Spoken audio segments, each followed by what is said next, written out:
Hello everyone! Ever heard the term loose constructionist and wondered what it truly means? Well, today we're going to break down this important concept in simple terms, explaining how it shapes our government and laws.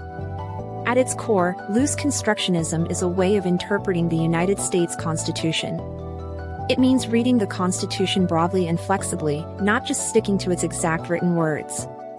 First, let's understand the main idea. Proponents of loose construction believe the government has implied powers. These are powers not specifically listed in the Constitution but are considered necessary and proper to carry out the powers that are explicitly mentioned.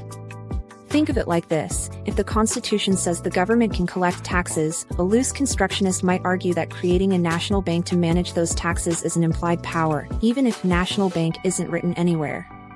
A very important part of this approach is the necessary and proper clause, found in Article 1, Section 8 of the Constitution. It's often called the elastic clause because it allows Congress to stretch its powers. This clause states that Congress can make all laws which shall be necessary and proper for carrying into execution the foregoing powers, and all other powers vested by this Constitution in the government of the United States, or in any department or officer thereof. This gives the federal government a lot of room to adapt and expand its role over time, addressing new challenges and creating new programs. Historically, figures like Alexander Hamilton favored this view, arguing for a strong central government with broad powers. Later, the New Deal programs in the 1930s, which greatly expanded federal involvement in the economy and social welfare, were largely justified through loose constructionist interpretations. This view is often contrasted with strict constructionism, which argues the government only has the powers explicitly written down in the Constitution, with little to no room for implied powers. So, why is understanding loose constructionism important? It directly impacts the size and scope of the federal government. It influences how laws are made, how federal agencies operate, and how our country evolves.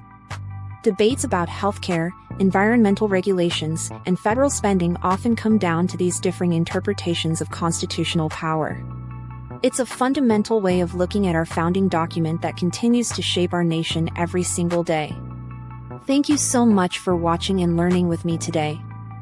I hope this explanation of loose constructionism was clear and helpful. If you found this video informative, please give it a thumbs up and consider subscribing to the channel for more simple breakdowns of complex topics.